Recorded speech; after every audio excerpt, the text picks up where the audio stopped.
And welcome back, everybody, to the PCS. We're halfway through the day, but we still got 3 more games, and I'm very excited to see how they all shake out. Hello, I am Pyrotechnic still. He is still Clement. And our sponsors, of course, you can see them right there on your screen. They are CTBC Bank, China Airlines, and Chunghwa Telecom. Thank you for helping to make the PCS possible. Now, Clement, this one, Alpha returns to the Rift. They showed they have some fight, but they have a very tough opponent up next. It is going to be Megabank Beyond Gaming. I would be very surprised if they still managed to get Xin Zhao and LeBlanc on the first 2 picks of any draft from that game onwards. I really think that, despite Alpha Esports' strength, they might be lacking in their depth. So teams should just be taking those picks away from Xiao2. He's proven to be way too good of an assassin to keep down completely. You might as well just ban it out. And I'll be honest, I'm quite interested myself to see what other tricks Alpha Esports has.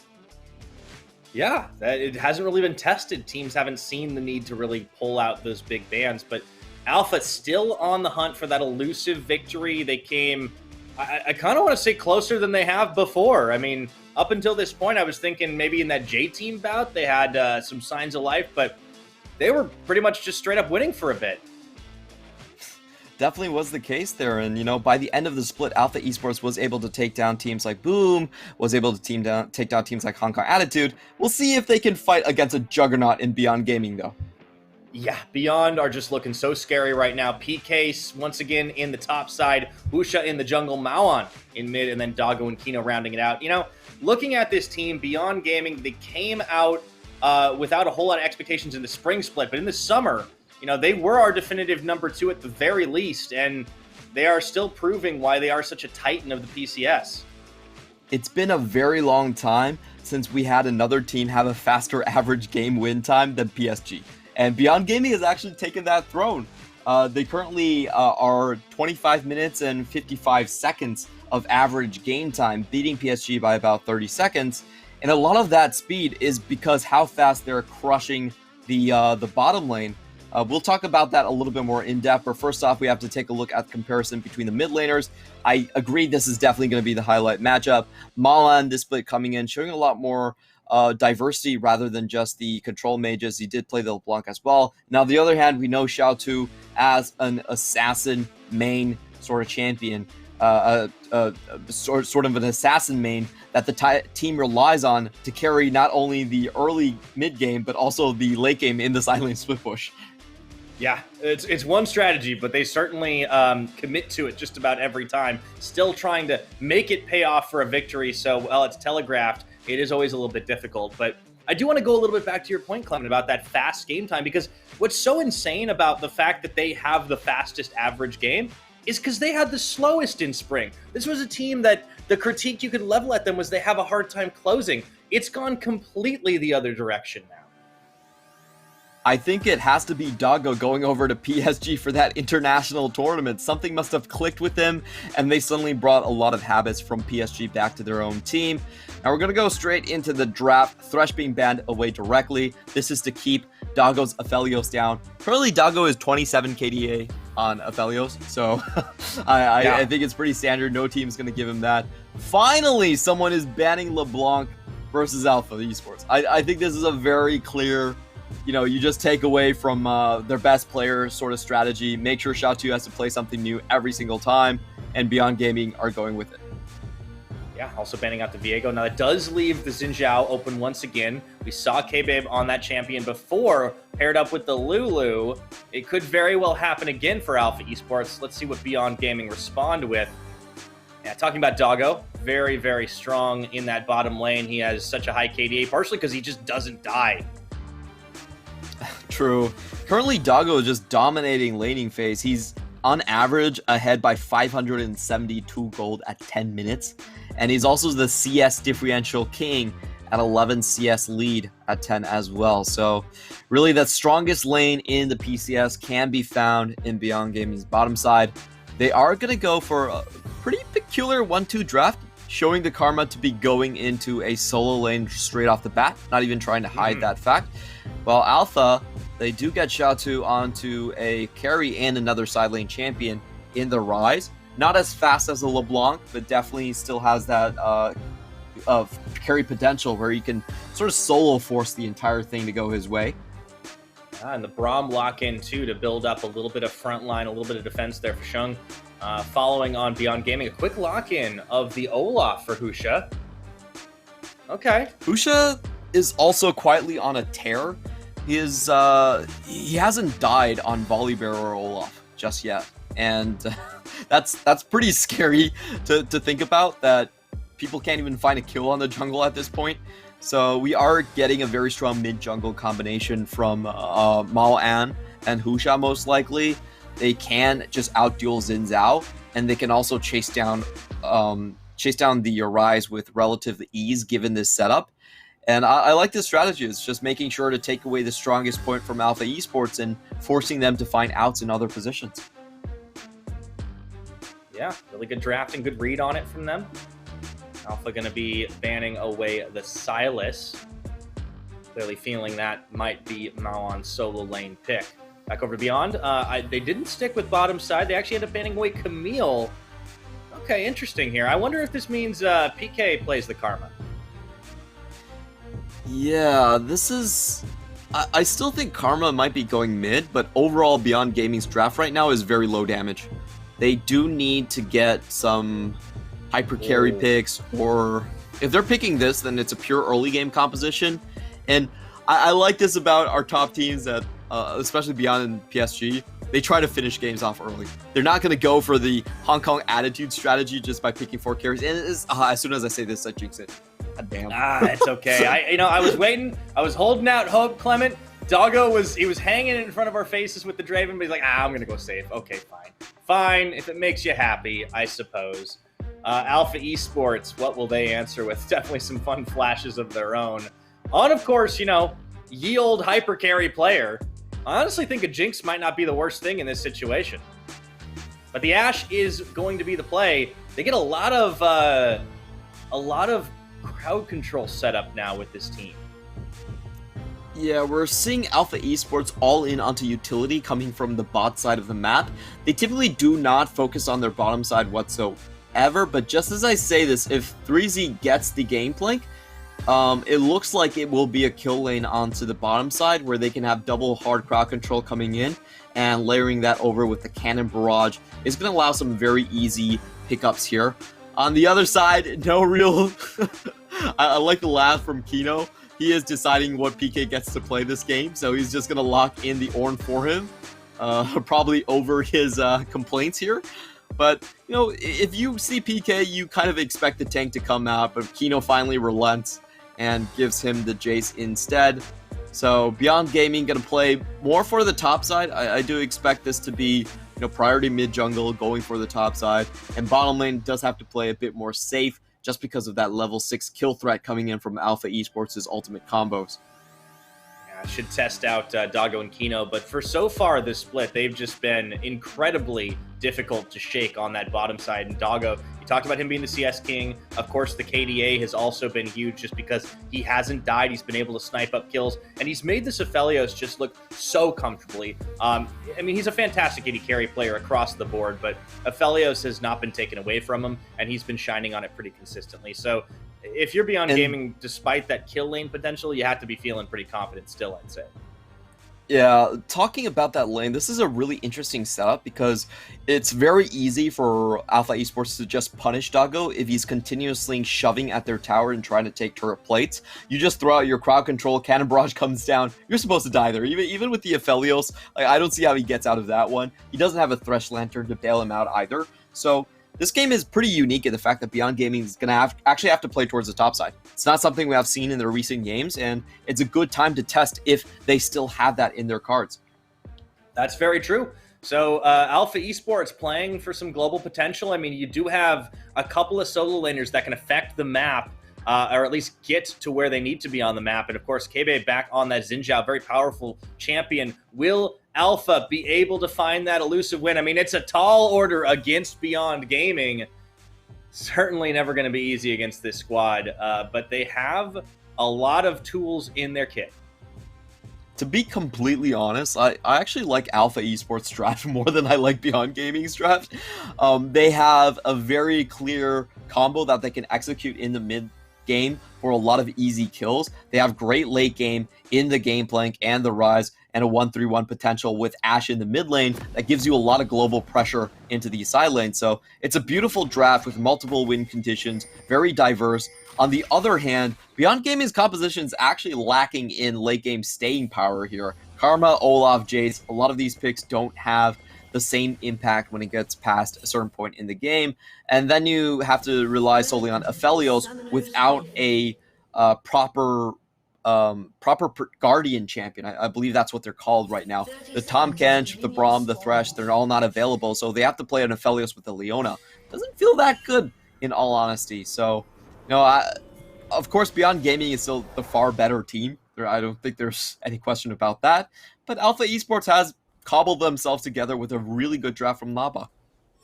Yeah, I got to hand it to them when they're able to pull a draft off like that. It is always cause for celebration for Alpha Esports. The question always remains on how well they're going to execute it.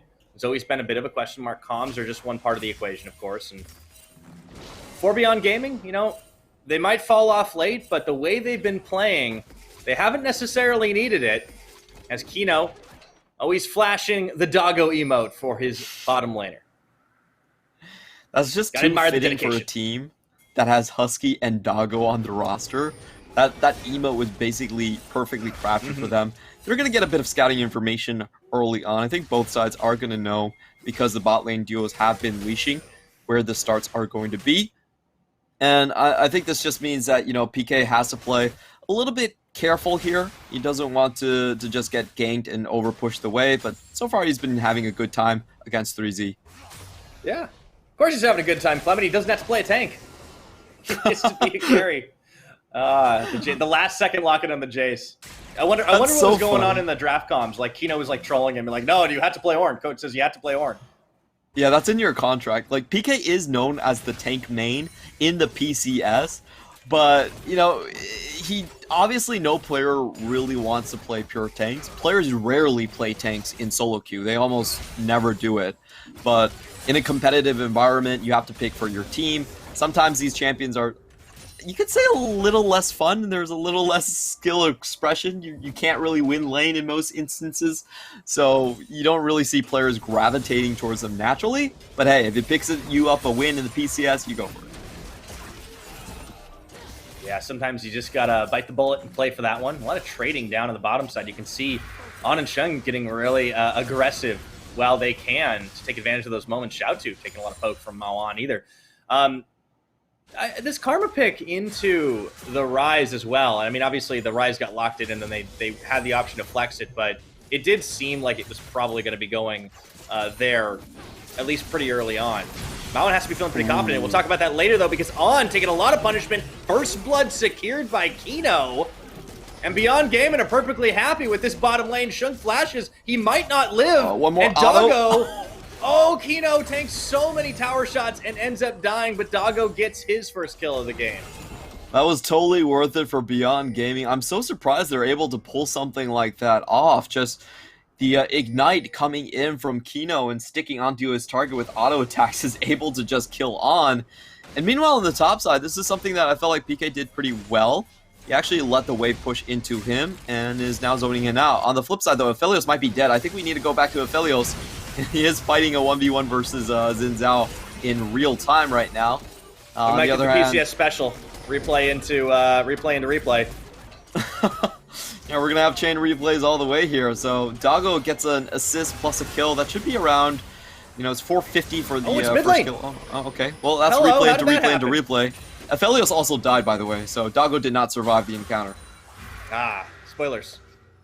But yeah, Beyond getting off to an early start. Alpha certainly matching them on the pressure.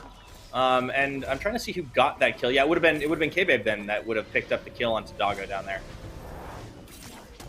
Yep, we're about 2 plays behind, but I think we can sort of guess what happened right here. Doggo trying to reset the wave. This is usually worth it. Even if you die, you're going into a jungle, and you don't want to be caught out in a bad position. Kind of surprised he uses his flash here. I think it was kind of dead regardless. I definitely would have saved that one. Yeah, I was going to say, I think that was a little optimistic of Doggo, but, it is what it is. Yep. It's his new Hopefully he quiver. pays the price there. And the quiver is just such a good shoving item, but Xiaotu, takes both crowd controls to the face. And more chains on. Maoan sets it up for Husha to knock him down. Good combo from the mid jungle of Beyond Gaming. That was a really risky ward drop. I'm surprised Xiaotu went for that. If you look at the position from K-Babe, he's actually nowhere close to that. So Xiaotu just tries to go in to venture a ward and keep himself safe, but that actually ends up just killing him. I think he forgot he wasn't playing on LeBlanc anymore, Clement. He's like, oh, I can distort. Oh, wait. That's going to be a very sad rise with a very slow tier stack, too. So we really do expect Beyond Gaming to just run away with the early game at this point. They have full control of the enemy jungle. They're already taking away the Kruk camps, and it's just a matter of time before the dive comes. Yeah, teleport is going. They wait to aggro for just a second. On tries a little bit of a sneaky flash away, and they get themselves under the tower. The exhaust is on, but it is going to be too little and too late as Doggo gets one, but the cannon barrage from 3Z snipes him from downtown. I don't think Beyond were expecting that much damage. Yeah, Alpha Esports were kind of unlucky. They didn't get the Maoan kill there, and this might be the point where Xiaotu can turn things around. Yeah, K-Babe forced to flash away. They were looking for Xiaotu to come in maybe a little bit sooner, but they turned onto him as well and Beyond. Such great presence of mind. Looking for the damage. Kino finishes it off on the 3-man, but they do lose Husha for it, and K-Babe realizes it's open season now. He chooses Kino as he's not quite as safe. Oh, the dodge! There's the audacious charge, and he gets him, but he might die for it. That long engage, looking for Mao on the shield. Keeps him alive, and Doggo takes a kill. Oh, Doggo gets the gold transfer once more, and that was kind of the question we were posing in the drafting phase. Like, Alpha Esports do have a pretty easy time at pushing lanes, but Beyond Gaming are just coming in with way too much of a numbers advantage. It's a 4v2 dive to start this one out. You can see on the mini-map that Alpha Esports are pretty slow in rotating this one over. Doggo kind of gets a little bit greedy with the kill, but he's already died once, so it's not really a big bounty anymore. I think that trade-off was actually fine, just to make sure the enemy AD carry falls even further behind. And this is a play where Xiaotu was so close to making things work. He even dodges out on this undertow, but it's not enough to get him away, and he dies before picking up any of this. He does get the assist, I believe, post-mortem. But at the end of the day, it's still going to go into Beyond Gaming's favor with just how fed Doggo is. He should be very close to his Immortal Shield Bow at this point.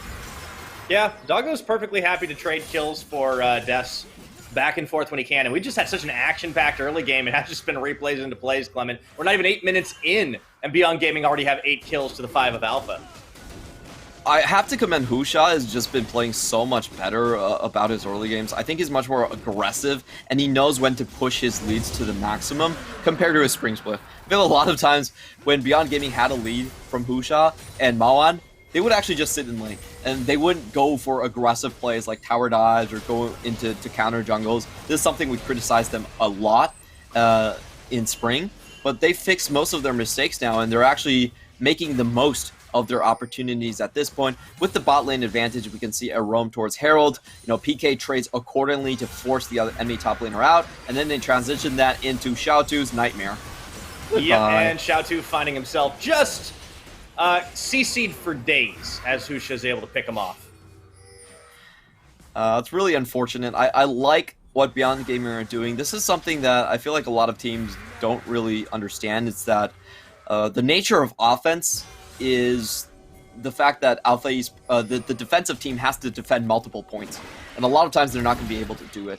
Like Xiaotu at that instant was probably expecting them to be on Herald and not looking for the play into his own lane. He walks up just a little bit, just one step outside of his own tower, and gets killed instantly. That does open up the Herald play after the fact too here for Beyond Gaming, and yeah, Husha has just been all over the map right now, and he's been able to dive pretty much whenever he wants. Ragnarok available, so he doesn't have to worry about getting caught up in an under tower situation. And now K-Babe wrapping around here, looking for a counterplay down bottom onto Kino and Doggo. I think they see him though. Kill. Oh. I think they sniffed that out. No wards, but really smart play by Beyond Gaming. If the wave comes into the tower, they should be instantly killed because of the crowd control. I'm not sure this is a onto the fight, Olaf, but I don't win. know if this is a great idea. Looking for the Rise escape. Oh, okay, babe. He's out.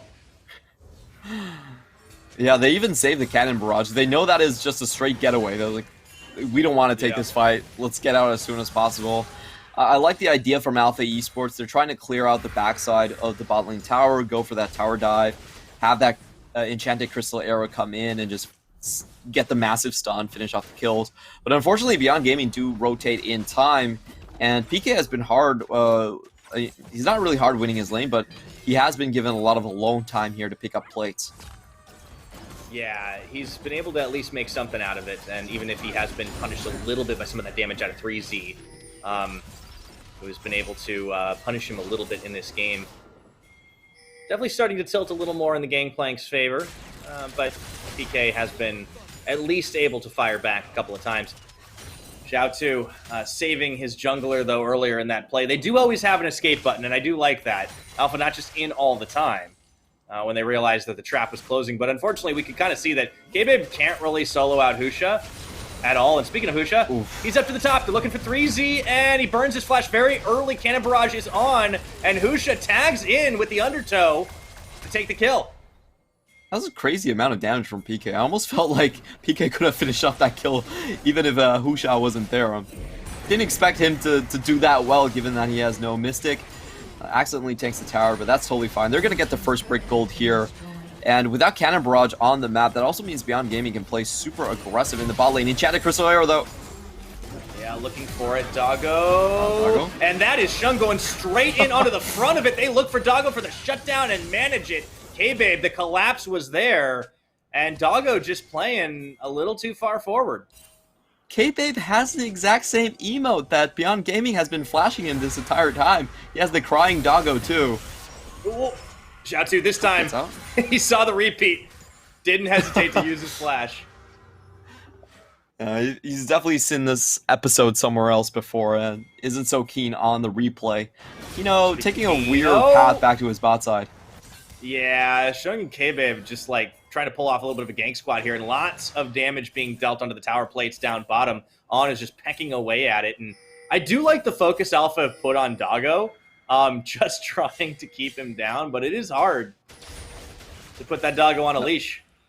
That was a pretty ballsy play by Doggo. He actually walked forward after the enchanted crystal arrow landed on him. Usually if Ashe fires an arrow like that, you can be pretty assured that there's backup coming, but Doggo still tries to take the trade. Maybe he knew he was dead either way, and well, talking about that. Shung is pretty tanky though, and he actually does get a pretty good amount of damage dealt back. Honestly has been on point this game. I think this Ashe has certainly proved pretty helpful. But yeah, speaking of Doggo, just a very confident player, right? I mean, he steps forward thinking he can still take it. He's usually right, just not in that case. And I don't think he reckoned with K-Babe kind of coming in and around, who is also waiting once more in the wings. But so is Husha, as the Infernal Dragon is up. Husha, I believe, and they're going to go for spotted there somehow. This is a fun tidbit, but Husha's name in Chinese actually means tiger shark. Huh, that's cool. Definitely does prowl the river like one, and we should be seeing the free tower take right here. Both On and Sung have already backed here, and Beyond Gaming are going to continue to balloon this lead at this point. So, you know, we had a couple of successful ganks onto Doggo, but if you had to ask me, like, did Alpha Esports strategy actually succeed in punishing the wave shove coming in from the Aphelios? I would have to say no. I feel like Doggo still got away with way too many kills, way too many tower plates, and the mid-jungle priority from Beyond Gaming was a big factor in that, keeping Xiao down the entire way.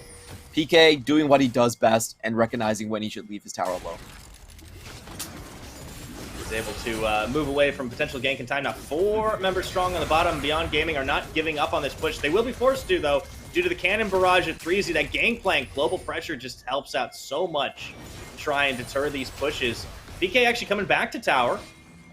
Try and dish a little bit more poke damage out and try to stop this wave from full crashing, but he knows he can't contest forever, and he will finally walk away.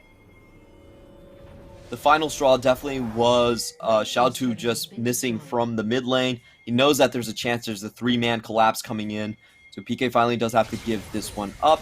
They do have a pretty decent lead on 3Z at this point. That could be a potential carry threat that Alpha Esports can levy at them. I think overall the main thing is still you have to get Xiaotu out of the slump somehow. Xiaotu's just not been having a great day. With bot lane losing that hard. Yeah, so I really think Alpha Esports, they definitely have the crowd control capability to just wipe one target, but they have to remember not to focus down Doggo right now because Doggo does have that cleanse. They're going to have to find another target to delete and hopefully get Xiaotu rolling. Yeah, and looking at it, I mean, there are a couple of options. I think the most palatable is probably PK. And you have seen a lot of pressure go up towards topside, but the thing is, PK is just a very smart player. He plays very well around, you know, being on a weak side at the moment, and he recognizes he's not a big tank. And K-Babe rolling into the jungle. They do look for him. And actually, a lot of damage dealt onto PK as he turns around, and K-Babe flashes forward and does manage to secure the kill, dodging out of that Leona ultimate, but they might have bit off a little more than they could chew here as K-Babe running for his life. The rest of Alpha cannot get to him, and with the Zenith Blade from Kino, he stays alive a little longer than maybe could be expected, but Maoan will be able to secure that. Pretty decent pick from Alpha Esports. You are almost a prophet right there, calling out the exact play that they were going to go for. Unfortunately, does only end up for a 1-for-1 trade. Beyond Gaming, if I trade my weak side top laner for an open mid lane tower, I'm pretty happy with that. You know, no real issues here. And just looking at this play again, PK actually puts on his dancing shoes for quite a while. This is a really nice play. He actually stays around to make sure he gets the Eclipse, allows him to dodge out of the Enchanted Crystal Arrow. That was probably a bit much going back with the to the skies, but you know, the first half of the play was really nicely done. It's just unfortunate that Karma is so strong in the mid game, allows you to chase targets across the map here, and K-Babe does go down with the ultimate expended here. Does allow them to get an open mid tower. They actually hold on to their Herald for now, so yeah, they don't get it quite. Beyond Gaming, yeah. I think they're deciding to leverage that for Drake. I mean, we've seen teams. Honestly, one of the big differences I think in some of the higher caliber teams here in the PCS is just the amount that they end up getting out of those Rift Heralds is definitely a little bit more, right? It's not just a push on a tower and a quick end. It's more like being able to charge down for like a second go and usually getting that second tower. We've already seen that in a couple of games today. Maybe Beyond just waiting for the big opening. Agree. I think Beyond is just waiting to use this Herald as a fork and to force Alpha Esports to show mid lane. It gives them a very clear path into the Drake fight that is coming up about in 40 seconds. And we do have to see that Beyond Gaming has invested a lot of vision into the top side. They don't actually have vision control of bottom side, so that Herald is going to come in very handy. Essentially, a Herald fork is like worth something like 200 extra gold because you're using it to save a lot of your pink wards and to place them elsewhere on the map. Here we're going to have it right before the Drake comes up. They're going to shove this one wave in. This is really nice timing. Xiaotu is not even going to try to stop this at this point. We do have a backline teleport. And Beyond Gaming, they actually get both objectives at the same time. You know, the Herald's still up, so Alpha still have to deal. Whoa, never mind. Yeah, they do. The Herald actually might just get that one more charge. It does right before it falls. And Beyond are going to be very happy with that as they turn for the dragon, but that's a lot of poke that does land on them. I don't really think this is super contestable here. And Alpha pretty much just settling for keeping the Rise pushing top. K-Babe will join him. So they will try for at least an answer on towers.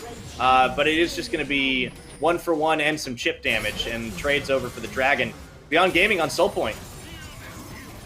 Yeah, really well done with the Herald. I love the fact that they held on to it. But now they have to try and run away from this. Ooh, Force being flashed. Braum is going to be a juicy target coming up. And I think Beyond Gaming, at this point, they're just looking at the Baron. So they go there next. They're going to force Alpha Esports to really run into them. And for Alpha Esports, it's going to be hard to contest. They're going to have to rely on that hawk shot to make sure that Beyond Gaming isn't just starting and trying to rush it down. Beyond Gaming can definitely do it, given the damage from their composition. And Jace is actually outpushes a lot when you go for these early Baron takes. Right. That is one of the reasons, though, that you do lock in that Ashe. You get so much utility out of that pick. And in a meta where, just hyper carrying isn't necessarily in vogue, it's perfectly fine to do on to be able to dish some serious damage, though, despite that. I have been pretty impressed with the performance, too. Like, a lot of AD carries that go up against Dago don't end up looking very good, but he's been just fine. And a lot of that is the experience shining through, I think. I will say I feel like On does play towards his level. When there is a challenge in front of him, he is more likely to, recall his former glory at the top of the world with AHQ and just think about, I should be the veteran in here. There are so many expectations. Maybe I should play a little bit better. And peak On was something really to behold. In my mind, On, at his height, was still the best AD carry that the LMS has ever produced. Now, his height was very short. That's a fair statement. Yeah, I think that's absolutely a fair statement. Now, the Baron has been started by Beyond here. They will turn looking for 3Z, keeping the Baron aggroed. Now, this is a 4v5. The Rise will teleport to try and even the odds. And that's going to be a bit of a run. Baron shredding. I don't know. Beyond might have bitten off a little more than they could chew here as 3Z lays down the cannon barrage, and they force the recalls. Miniwave crashing bot. Alpha should be pretty happy with how things went there. Really nice play here. Beyond Gaming get a complete Alpha Esports get a complete stop on the enemy team. They wait for them to funnel into Baron and then show up on the second punch, basically, with Xiaotu also getting a lot of chip damage in the bottom side. So that was really well done. I think Beyond Gaming might have miscalculated just a little bit. They thought they would be able to rush this one through because they had the Moonstone Renewer coming in from Maoan, but that honestly wasn't enough to even keep his backline topped off in a poke war. And I think Beyond Gaming this time around, they will go for the full turn, knowing that the ultimates are down from 3Z.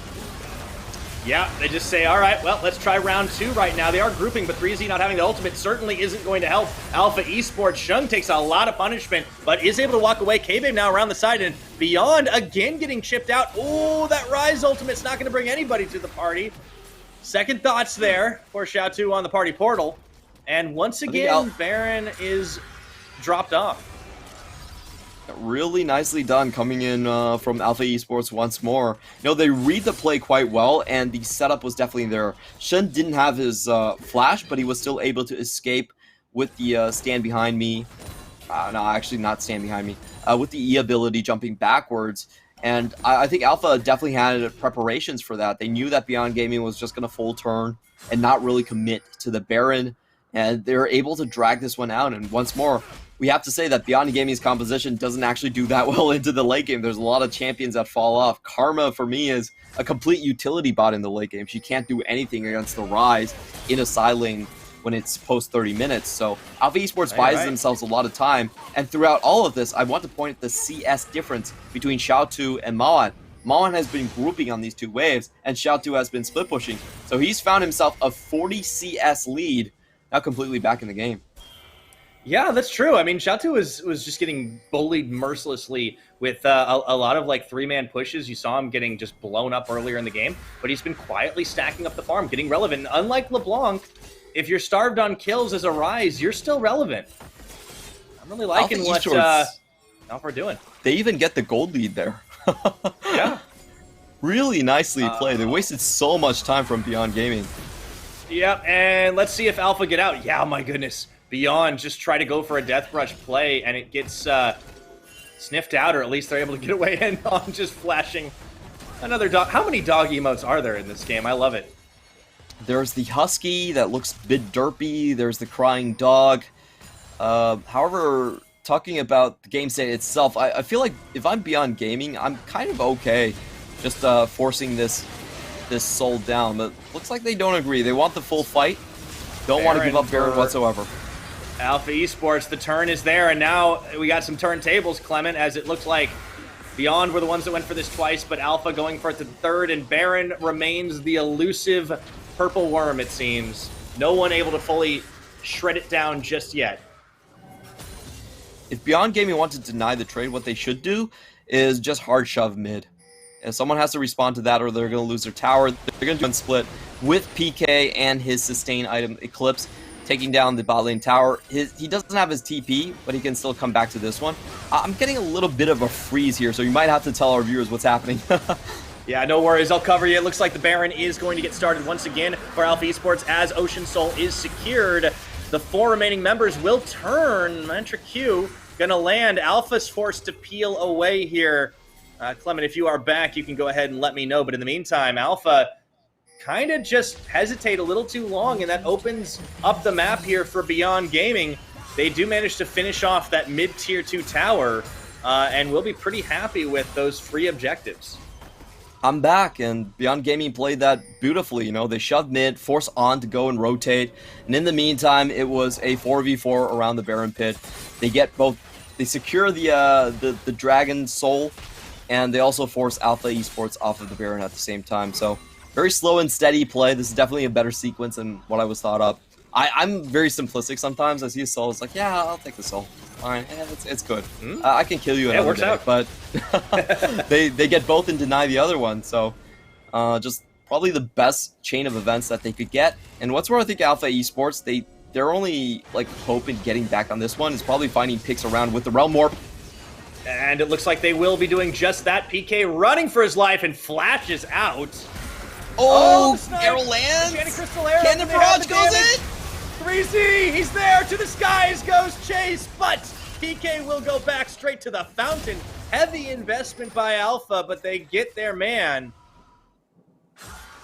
That's definitely worth it for them, you know, they get the flash in the meantime as well. Mawan has to escape too, so that's a lot more targets that they can just kill quite easily. And Sheltu is able to set up these side lanes. I think he's unopposed at this point.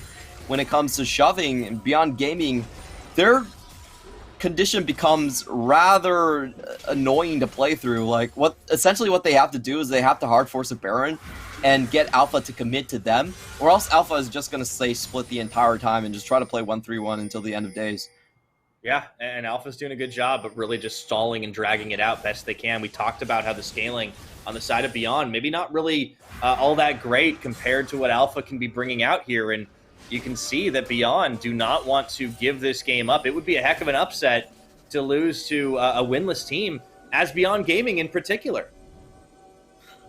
It would be the biggest upset so far this split, you know.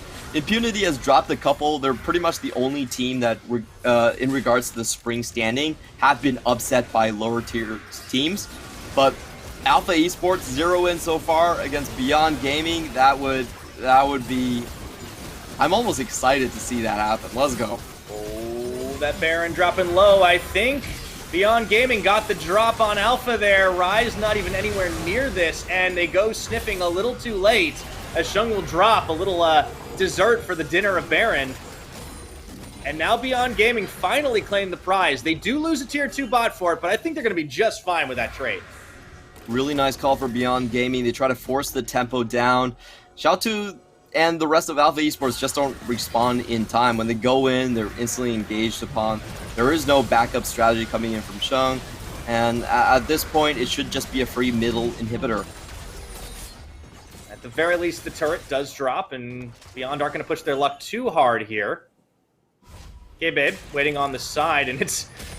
Mind how the turntables, Clement. It's PK's turn to chase down the Alpha jungler. Oh boy, I don't know if he's getting out alive. Oh, wait. Uh-oh, here comes Susha. Xiaotu's there to save the day. Mission accomplished. So this game is, the gig is pretty much up for Alpha Esports at this point. With the Baron buff, it means that no side lane pushes can actually happen so far. So Beyond Gaming is going to get their pick of the terrain that they want to fight in. They're going to be able to group up, set up that 5v5. They do have that range advantage, and they can throw in a lot of poke here. So Alpha Esports' best chances are pretty much a Hail Mary and just trying to catch PK when he's out of position, maybe sometimes in the front line, try to burst him down really soon and then try to force off Beyond Gaming. Elsewise, I think Beyond Gaming should have a pretty easy time. They're going to spend a couple of minutes here just making sure their waves are in position, but when the siege starts, it's really hard to see how Alpha Esports can defend. Yeah, that's the tough thing here. They try to wait out this Baron buff. Still a little over a minute to go. And, you know, Alpha, I mean, they were looking good for quite a while. They just got caught snoozing there, and all of a sudden the scales start to tilt back in Beyond's favor. It does seem like the strategy is to just try and keep the waves as cleared as possible, but Beyond should have a pretty strong shove if they want to take it. Elder Dragon is also coming up in 1 minute, so a lot of different ways to play this one. We're seeing Alpha Esports do their do their two-man special. I like that they're throwing different kind of looks here. And this is also really peculiar. You can see the question mark pings coming in from Beyond Gaming as they see two guys with teleport just trying to rush into the top lane. Essentially, Alpha Esports are attempting a base race before the Elder Dragon. I don't think they're going to win that one, but Beyond says, all right, we'll take that. And it's all now going to be a three-member, the Realm Warp to get just a little further ahead, bring a couple of minions there to race it in. Clement, Alpha are just going for it. And Beyond Gaming are calling the bluff. They're just going forward. Yeah, that's going to be the teleport. All right, looks like we will have the Nexus turret fight. And they're just trying to hold on as the Baron buff just expires. It's a Baron Nexus. Beyond Gaming called the bluff, and they will be able to close it out here. I guess nice try, Alpha. It was a bit of a Hail Mary play. I think that they were looking at the situation and saying that, well, we can't really survive after the Elder Dragon and just went for it. But I'm not sure that was the... that was... I mean, it was pretty easy for Mega Bank Beyond Gaming to just call it and say, okay, we're going to go straight forward. We even still have the Baron buff at this point, so we can just crush. They thought they had the surprise factor, I think, but yeah, it just wasn't much that Alpha could do, so they had a couple of bad decisions, and I think they opted to go for the Blaze of Glory, which I do give them credit for. It just, unfortunately, was not fast enough to really get much of anything done. And for Alpha Esports, still looking for that win, Clement, but I do feel like every game they may be just getting a little closer to it. I'm just not sure why they decided to show so early. They actually showed Xiaotu on their own side of the river. Like, if you're going to go for that play, then why not just hide it for a little longer? It's not like Beyond Gaming is actually going to respond. They were clearly going to go for Elder Dragon regardless. So, it was a pretty cool idea. I like the concept, but the execution to me was just a little bit off. Like, I even love the fact that they sent K-Babe into that play just to add an extra tower taker in that one, but yeah, Beyond Gaming just diffused that situation in heartbeat and just took the game. Yeah, and for Beyond, I mean, I'm surprised at how close it was kept for such a long time. Like, I think their early game, a lot of focus on like shutting down Xiaotu really worked out, but then of course he started to claw his way back in, getting relevance once more. Alpha had a lot of nice plays in this game. I mean, I think there are signs of life. There are things to like if you're supporting the squad. It's just not quite come together yet, and there are a lot of questions about the execution, if not the plan. Now, this team's macro has actually been pretty amazing if you think about it. They've been able to deny Beyond Gaming twice the Baron take and then get the gold lead for themselves. So if I look at the mid game, I'm like, that's actually not too bad. I think the main problem for Alpha Esports did happen in the early game when they just straight up lost 2 kills in the bottom side. That's definitely not supposed to happen. It basically sunk their early game plan and allowed Olaf to just walk right over the entire red side of their jungle. You're thinking about, Karma and Olaf. They already are going to get a natural lead over Xiaotu with 3,000 damage. Oof. And Xin Zhao. And when you have that bot lane so far ahead as well, you just can't hold on to that side of the jungle. And that also meant that they were forced into a lot of Drake situations where they didn't really want to go into. They much would rather go and play more for side lanes, try to drag this game a little bit out. But because of that accelerated bot lane, how far Doggo was ahead, they had to entertain those 5v5s that Beyond Gaming were showing, and that was kind of the death of them. Yeah. On a bright spot, though, I really liked 3Z's Gangplank in this one. He had a lot of global pressure. He helped salvage what probably was going to be like a situation where they would have lost a couple of kills and not picked anything back up. I think K-Babe really had some good tracking, especially on the likes of PK. It's little things that they're doing that are a joy to see. It's just not coming together to get the win out. And yeah, I think there's no surprise here with Husha claiming the MVP for the game. His Olaf was everywhere. It was absolutely disgusting, and I think teams should be playing the Karma and the Olaf a little bit more. In the previous draft, I was also calling for the Karma to come out against something like the LeBlanc. I'm glad that Malan still has that in his champion pool. They have a lot of different carry potential with it. Most teams are just banning Thresh because they want to prevent Thresh and Aphelios coming out for Doggo. But with that Karma pick, they're also able to play a hyper carry coming out from Doggo with relative safety. So, this is going to be a really critical pick for Beyond Gaming continuing into this split.